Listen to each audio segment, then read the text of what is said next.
seconds. Welcome back to our big broadcast. Larry Tracy joins us on the telephone. How are you, sir? Hey, James. Larry, I'm glad we made connection. I've got you, my friend. How are you? Can you hear us? Larry, yeah. I've got you, my friend. There we are. We had the communication mess. Hey, it happens. We've got you, and I'm glad we've got you, my friend. And, of course, Larry Tracy, ladies and gentlemen, is the author of Bring Home the Bacon. It is a fantastic, fantastic read, and he joins us today here on our big broadcast. Now, fairly recently, your book has been selling like hotcakes. Why do you think that is, my friend? What do you attribute that to? Basically recognize that there's a need to be able to present yourself, all of your skills and all of your education. If when you stand up in front of a group you're sort of tongue-tied, then you miss out. And the irony is that the person who doesn't have as much talent but can speak well gets ahead. That's the irony of it.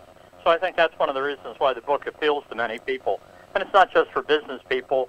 If you have to speak at a PTA or make a toast at a wedding, this can give you an outline of how to go about doing it. So I think I hit a nerve with that.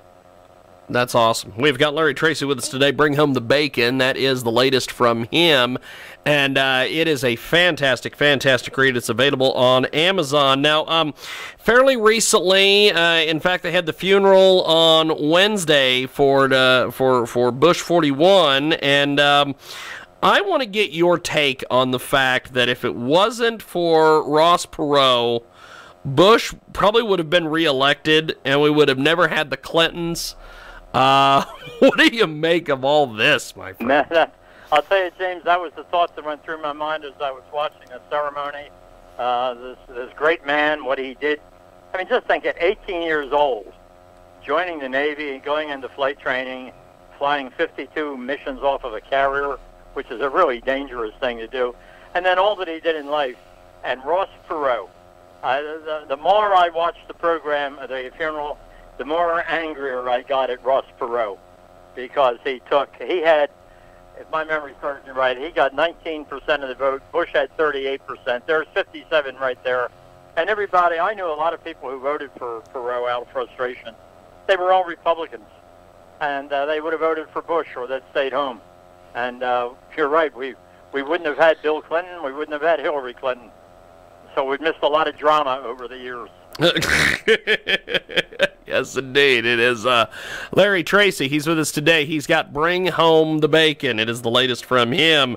And he joins us today here on our big broadcast. Now let's talk a little bit about, with your book, there's a lot of people that ask how Reagan, there's different things with the book. Bring Home the Bacon is a Reagan quote. Give us some details on this. Well, it's an old expression, of course, indicating you're making sales and bringing home the money. And one of the things that I have found as a speech coach over the years after I retired from the Army is that there's so many people with great education and great talent, and they stand up in front of an audience and they freeze.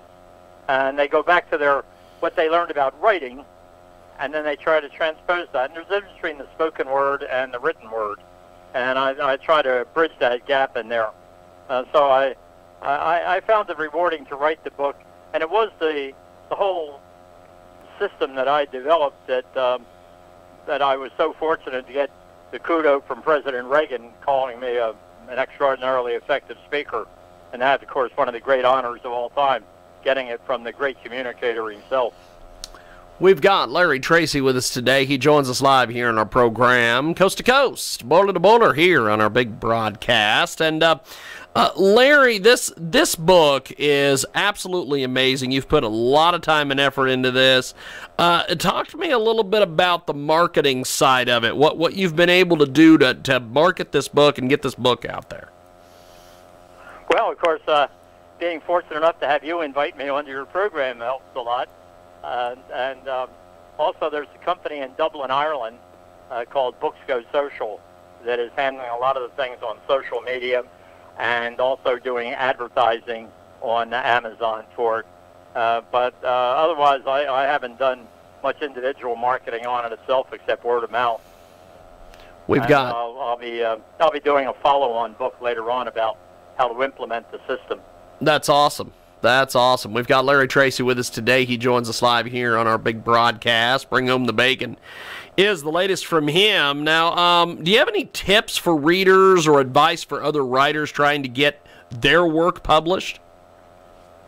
Well, I think the most important thing that people should do is not be hearing their voice for the first time as the audience is hearing it. In other words, rehearse, practice, have an audio recorder, video camera, go through that, get some friends in, do a tough one, what in the military we call it a murder board, so that you're actually doing a simulation, so that when you actually get up to make the presentation, I say even something as simple, but it may not be simple, a lot of pressure on it, you're making a wedding toast.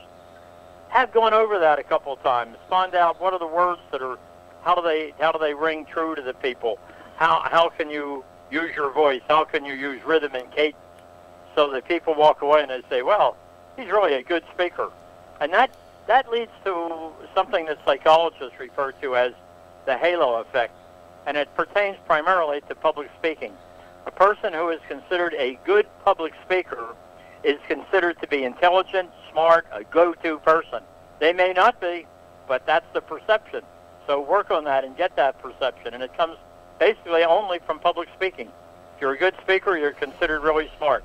If you're not a very good speaker, they may not give you credit for the smarts you have. That's awesome. It's Larry Tracy. He's with us today here on our program. Bring Home the Bacon is the latest from him.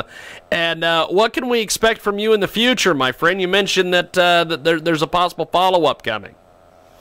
Well, what I'm doing is I'm doing a follow-up book now that'll be a print book. And it'll be published by Ingram Spark, which is a publisher that sends books out to bookstores. Bookstores won't buy anything from Amazon because Amazon's their big competitor. Yep. But it will be what is on Amazon right now, the system, and the second part of the book will be implementing the system, how to deal with hostile audiences. And I borrowed from Shakespeare in that, using Mark Antony's speech, and that's real life. I did that when I was out speaking to tough audiences. I went back and got the old Charlton Heston movie with him playing the role of Mark Antony and watched that, and I said, hey, his audience was a lot tougher than mine. Being able to get an audience to go along with you, and then you get the information, and we'll have a lot on how to handle yourself in debates and adversarial panels, because that's where you can really fall on your face. And I'll give guidance on how to do that. That'll probably be sometime in February before I have that out. That's fantastic. Well, Larry, I appreciate you making time for us today. We will talk to you next week. Have yourself a wonderful afternoon, my friend. Thanks for joining us. Same to you. Thank you, James. Appreciate it. There goes Larry Tracy. We are going to take a time out. And when we come back, we